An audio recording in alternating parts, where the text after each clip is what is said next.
लोकसभा चुनाव का बिगुल बज चुका है और हमारे साथ है सूर्य सिंह बेसरा, पूर्व विधायक रहे हैं, झारखंड आंदोलनकारी रहे हैं। बेसरा जी, सबसे सवाल यही है कि दुमका को लेके एक तरफ से बीजेपी ने अपने उम्मीदवार तो उतार दिया सीता सोरेन के, दूसरी तरफ पूरा कयास उम्मीदें है कि हेमंत सोरेन वहां से चुनाव लड़ेंगे। क्या लगता है ये समीकरण क्या कहता है दुमका के लिए? देखिए, एक चीज है, भारतीय जनता पार्टी जिस तरह से राजनीति कर रही है, ये हमको लगता है स्वयं काठघेरा में खड़े हैं। पहला तो हम वो सीता और गीता का रहस्य को आप उजागर करने के पहले हम ये कहना चाहेंगे कि सीता गीता की जो कहानी रची गई है, जो गढ़ी गई है, जो राजनीति में दल बदल किया गया है, उसे पहले भारतीय जनता पार्टी को अपने आंगन में, अपने गिरबान में झांकना चाहिए।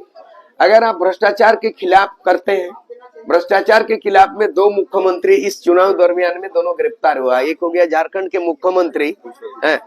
मुख्यमंत्री, दूसरा जो है ना आपका अरविंद केजरीवाल। क्या ईडी और सीबीआई और आयकर विभाग, ये तीन बड़ा हथियार है केंद्र सरकार के अंदर में, केंद्र सरकार के अंडर में जोर जबरदस्ती कर रही है, किया हुआ है, जोर जबरदस्ती करवा रहे हैं। अगर मान लिया जाए ये निष्पक्ष तरीके से अगर आंदोलन ये होता, कार्रवाई होता है, ईडी का कार्रवाई होता, सीबीआई, तो भाजपा शासित मुख्यमंत्री यार किसी मंत्री पे उजागर करें, वो लोग सब दूध का धोया हुआ है। क्या तो अब कोर्ट दरवाजा खुला है तो कोर्ट क्यों नहीं जा रहे? हेमंत सोरेन को भी गिरफ्तार किया ईडी ने, अरविंद केजरीवाल को, आखिर कोर्ट क्यों नहीं गया? सुप्रीम कोर्ट में याचिका दायर किया तो उनके लोगों ने फिर वापस ले लिया, आखिर क्यों? हमको लगता है कि अभी सुप्रीम कोर्ट, हाई कोर्ट कोई बेल उल का नहीं, अभी तो चार्जशीट फाइल होने की बात है। दूसरी बात, एक चीज हम देख रहे हैं कि अगर आप आरोपित कर रहे हैं, मैं उनका पक्ष बोल रहा हूँ, मैं अपना वक्तव्य नहीं बोल रहा। हेमंत सोरेन सरकार की ओर से क्या ये रघुवर दास जो 5 साल ये किया है, मैंने राज किया यहाँ पे, क्या वो दूध का धोया था? क्या रामराज था? क्या कोई घोटाला नहीं था? मेन हाट में जो है ना 35 गो केस कहाँ चला गया? हमको जानकारी है सरजू राय के बिहाफ में, उन्होंने जमशेदपुर में प्रेस वार्ता किया। लगता है पॉलिटिकल वेंडेटा कर रही है विपक्ष, बीजेपी जो है लगातार, अब जो इंडिया गठबंधन के लोग पॉलिटिकल वेंडेटा के साथ इस तरह काम कर रही है। बिल्कुल, ये चुनाव के मद्देनजर ये लोकसभा में शुरू हुई है डंडा, और विधानसभा में तो आने वाला दिन में जो शुरू किया, जो सीता सोरेन, वो सीता सोरेन का मान लीजिए उदाहरण बता रहे हैं। सीता सोरेन तो जामा के एमएलए रही है और उनको प्रलोभन दिया गया, वो अपने से सीता भाग गई राम के पास है, अपने से रावण के पास चला गया, ऐसा तो नहीं है, हरण किया गया। सीता का भी अपहरण हुआ था रावण के जरिए। तो ये जो सीता सोरेन का भी अपहरण हुआ है, ये अपने से नहीं गई है, वो भ्रष्टाचार में 50 लाख रुपया राज्यसभा में वोट देने के आरोपित है और 7 महीना जेल जा चुकी है सीता सोरेन, अभी भी मामला बेल में है। तो आप एक भ्रष्टाचार में आरोपित उस व्यक्ति को दूध का धोया हुआ कैसे समझ के आप टिकट दे दिया दुमका से? आप दे दिया। दूसरी बात है, गीता का सवाल है, आप चाईबासा सीट में सिटिंग एमपी थे कांग्रेस के, और उसको किस लिहाज से, आप किस ग्राउंड से देख के पक्षाप है, उसकी छवि अच्छी है क्या? बहुत बड़ा क्वालिटी है उसका, देख लीजिए। उसके पति जो है ना आपका ये मधु कोड़ा 4,500 करोड़ का आरोपित है, केस चल रहा, ट्रायल चल रहा है, बेल में है। तो 4,500 करोड़ जिस परिवार के साथ गीता कोड़ा के साथ जुड़ा हो, और जहां पर यहाँ पर 50 लाख रुपया सीबीआई पकड़ के उसको जेल में घुसाड़ा हो, वैसे व्यक्ति को आप क्या करना चाह रहे हैं? आप क्या करना चाह रहे हैं? भ्रष्टाचार के खिलाफ आप कर रहे हो बीजेपी। तो मानते हैं परिवार मान के चलिए हेमंत वहां से चुनाव लड़ते हैं, एक तरफ से देवर, एक तरफ से दूसरा भाभी, परिवार में लड़ाई हुआ है, परिवार तो दोनों तरफ से है। क्या लगता है दोनों में एकदम देखने को मिलेगा?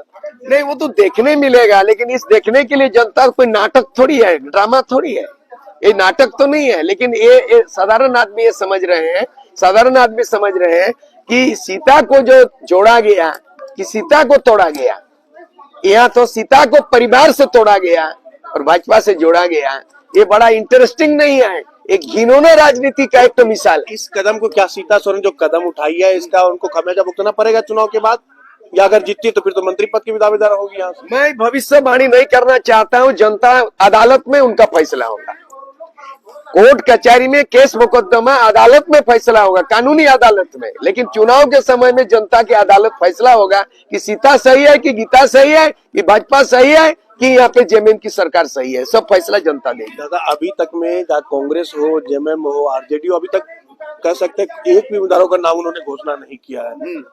बीजेपी एनडीए और तमाम उन्होंने अपना सीट का घोषणा कर दिया, सिर्फ गिरिडीह को लेकर चंद्र प्रकाश चौधरी लड़ेंगे। क्या लगता है देर कर रहे हैं या उनको कैंडिडेट नहीं मिल पा रहा है इंडिया गठबंधन? हमको लगता है कि ये कांग्रेस, जेएमएम और आरजेडी गठबंधन सही माने में 16 फरवरी को ऑफिशियल भारत निर्वाचन आयोग द्वारा तिथि का घोषणा हो गया। उसके पूर्व भारतीय जनता पार्टी में प्रथम सूची कर दिया। उसके मद्देनजर कहाँ अटक गया है मामला, कहाँ भटक गया है जेएमएम जो है ना। हमको लगता है कि ये नेतृत्व विहीन तो नहीं है, नेतृत्व विहीन तो नहीं हो गया, क्योंकि शिबू सोरेन आज उम्र दराज हो गया है, वो बोल नहीं सकता है, वो चल नहीं सकता है, वो दहाड़ नहीं सकता है और जेल से राजनीति नहीं कर सकता हेमंत सोरेन। ऐसे परिस्थिति में कांग्रेस का भी वही हाल है यहाँ पर। तो इतना विलंब, जनता वहां की स्थिति सामना करना जा रहे हैं कि आप इतना दिन जो है ना 19 अप्रैल से प्रथम चरण का चुनाव होने जा रहा है देश में और अभी तक उम्मीदवार का सूची नहीं किया।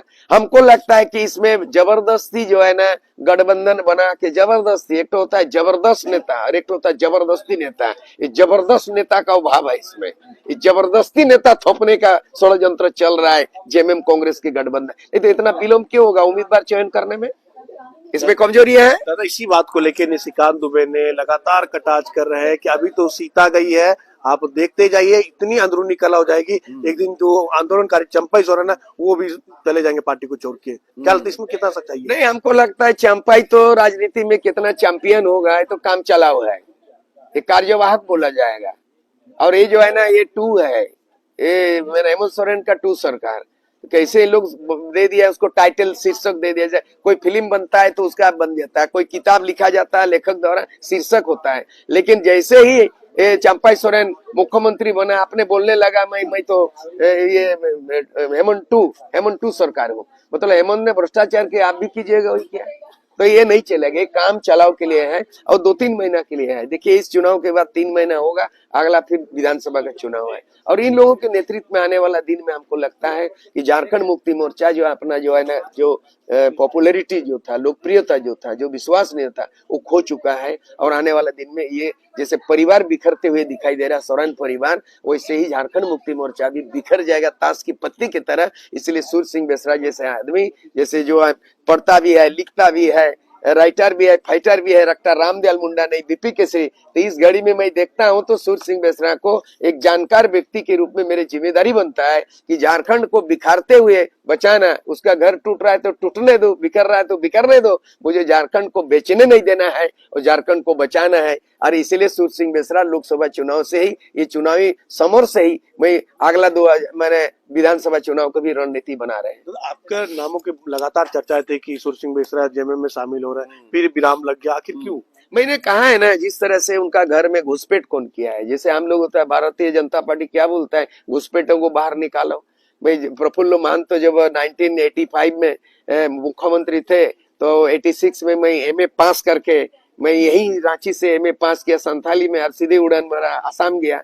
प्रफुल्ल महंत से नौजवान से मिला तो उन्होंने क्या किया, 30 लाख घुसपैठी बांग्लादेशी को हटाने का राजीव गांधी से एग्रीमेंट किया था। हितेश्वर सैकिया चीफ मिनिस्टर थे कांग्रेस के और राजीव गांधी प्रधानमंत्री थे और प्रफुल्ल महंत तो एग्रीमेंट किया। एग्रीमेंट कागज आज भी मेरे पास है। 30 लाख बांग्लादेशी घुसपैठ को हटा दिया। या 30 लाख नहीं, 3 आदमी घुसपैठ को हटाओ जेएमएम से, सूर्य सिंह बेसरा मैं साथ में दूंगा। 3 आदमी कौन है? एक है सुप्रिया भट्टाचार्य, ये दलाल बन के हलाल कर दिया झारखंड को, अपने पत्नी को जेपीएससी में मेंबर बना दिया, ये सब दलाली। दूसरी बात है ये जो है ना विनोद पांडे प्रवक्ता बना हुआ है। कौन सा प्रवक्ता है? सब आदमी आरी बारी क्या क्या स्लोगन देता, खतियान, किस खतियान के आधार पर ये आदमी है? ये लोग कभी भी मेरे नजर में, मैं 80 में ना झारखंड मुक्ति मोर्चा ज्वाइन किया और 86 मैं 6 साल तक झारखंड मुक्ति मोर्चा रहा शिबू सोरेन के साथ। बाद में आजसू बनाया और आंदोलन करके दिल्ली पहुंचा, राज बना, ये आज जिंदा है। लेकिन ये कौन सुप्रिया भट्टाचार्य आंदोलनकारी है? कब झंडा ढोया है, कब लड़ाई लड़ा है? और कौन विनोद पांडे झारखंड? इन लोग अपना अपॉर्चुनिस्ट है, मतलब ही खर्चे, ये लोग घुसपैठ करके, यही वजह से इसीलिए तीनों आदमी को हटाया जाए, विनोद पांडे को, सुप्रिया भट्टाचार्य को, विनोद सिंह को। और इनको जब तक हटाएगा तो सूर्य सिंह बेसरा झंडा डंडा सब शामिल करने के लिए मैं तैयार हूँ। तो दादा क्या लगता है जो इंडिया गठबंधन 14 सीट पे चुनाव लड़ रही है और एक एनडीए भी, क्या लगता है दोनों में कितना देना चाहेंगे? 14 में से कितना इंडिया गठबंधन को या एनडीए को? नहीं, अभी हम तो देखो परीक्षा हुआ ही नहीं, मैं तो एग्जामिनर नहीं हूँ, होता है ना कि है ना, लगातार हमको लगता है दोनों को मैंने इन लोगों को मैंने किसी को भी 14 का 14 नहीं मिलने वाला है, 14 का 14 नहीं मिलने वाला है। इसीलिए तो इसमें सूर्य सिंह बेसरा किंग मेकर होंगे क्या? आप भी चुनाव प्रचार मैंने चुनाव लड़वाने की घोषणा भी कर रहे हैं कि हर जगह से चुनाव लड़ेगा 14 के 14 से। अब इधर देखिए बीजेपी का बाबूलाल मरांडी भी बेकार और झारखंड मुक्ति मोर्चा का हेमंत सोरेन भी बेकार, इसीलिए सूर्य सिंह बन गया किंग मेकर। किंग मेकर का काम है कि मैं 14 को रिक्त पदों को भरूंगा। ये जो आज देख रहे हैं जेपीएससी का नौजवान लोग हैं, ये लोग तो आखिरकार राजनीति में आना ही पड़ेगा। चुनाव में वोटे नहीं देंगे, वोट लेंगे भी तो हम चाहेंगे इस तरह से हमको लगता है कि हमको अन्ना हजारे का रोल करना चाहिए। तो अन्ना हजारे जो किया ना लोकपाल कानून के समय में, क्या लगता है 1932 का खतियान जो आधारित था नियोजन नीति को लेके, जयराम महतो जैसे युवा लोग लगातार ये आंदोलन करे, तो वो सब का प्रभाव पड़ेगा इस चुनाव में? 1932 का नहीं चलतो, ये सूर्य सिंह बेसरा का नीति चलतो।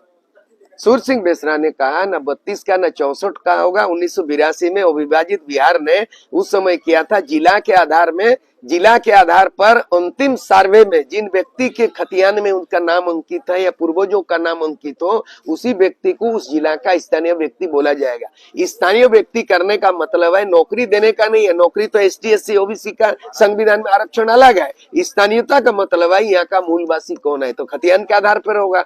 तो 32 नहीं चलतो, वो ऑलरेडी 32 का राज्यपाल ने उसको रिजेक्ट कर चुका है और नियोजन नीति भी हाईकोर्ट ने रिजेक्ट किया। मैं उसका विकल्प में बना, छोटा ही पुस्तक है लेकिन सुप्रीम कोर्ट हाईकोर्ट पूरे देश के स्थानीय नीति इसी किताब में है। मैंने खुद बना था, मैं खुद लिखता हूँ, अध्ययन करता हूँ, लिखता हूँ। इसलिए अन्ना हजारे का जो रोल था और वहीं से पैदा हुआ केजरीवाल और वहीं से हुआ।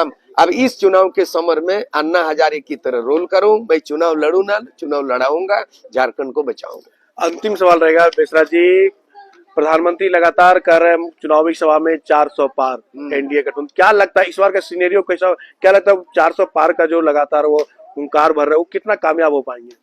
हम तो उस 400 पार किस आधार पर बोल रहा है? ईवीएम को हटा दीजिए ना तो कोनो चीज पारे नहीं होगा, गंगा पार नहीं होगा, 400 पार तो दूर की बात है। ईवीएम मशीन को ऐसा सिस्टम कर दिया है जो सुप्रीम कोर्ट के तमाम दर्जनों वकीलों ने सुप्रीम कोर्ट में केस किया और हजारों केस सुप्रीम कोर्ट में दाखिल हो गया है। नरेंद्र मोदी ने जितने कॉन्स्टिट्यूशन माने संवैधानिक संस्था में बैठा दिया, चुनाव आयोग का हेड को बैठा दिया 3 आदमी को, अपना ही आदमी को। अब चुनाव आयोग 3 आदमी नरेंद्र मोदी का चॉइस का है। सुप्रीम कोर्ट का जो जजमेंट है उन लोग उसको बैठा दिया, हाईकोर्ट में बैठा दिया, गवर्नर बना दिया सबको, और राष्ट्रपति आदिवासी को बैठा दिया, रबड़ एकदम स्टेच्यू बना दिया है। राष्ट्रपति को आदिवासी को बोला है देखो, ऐसा नहीं होगा। बैलेट पेपर से चुनाव हो, ईवीएम को हटा देना चाहिए, ये मांग है। हम लगते हैं जहाँ पे ईवीएम बनता है वहाँ पे ईवीएम में वोट नहीं होता, बनता है वो मार्केटिंग करता है। हमको लगता है बैलेट ही सही है। झारखंड में या पूरे देश में व्यवस्था परिवर्तन के लिए बुलेट का जरूरत नहीं है, बैलेट का जरूरत है। चलिए, ये थे हमारे साथ पूर्व विधायक सूर्य सिंह बेसरा ने। इन्होंने सवाल उठाया है कि बैलेट पेपर से चुनाव हो तब पता चल जाएगा, जो लगातार प्रधानमंत्री नरेंद्र मोदी हुंकार भर रहे हैं 400 की पार का, वो तब पता चलेगा। लेकिन अभी तो चुनाव ईवीएम से ही होगा। लेकिन देखना होगा कि सूर्य सिंह बेसरा अपने उम्मीदवार उतार रहे हैं झारखंड में, कितना इन्हें सफलता मिलती है या नहीं। सहयोगी मुस्कान के साथ मनीष, न्यूज विंग, रांची।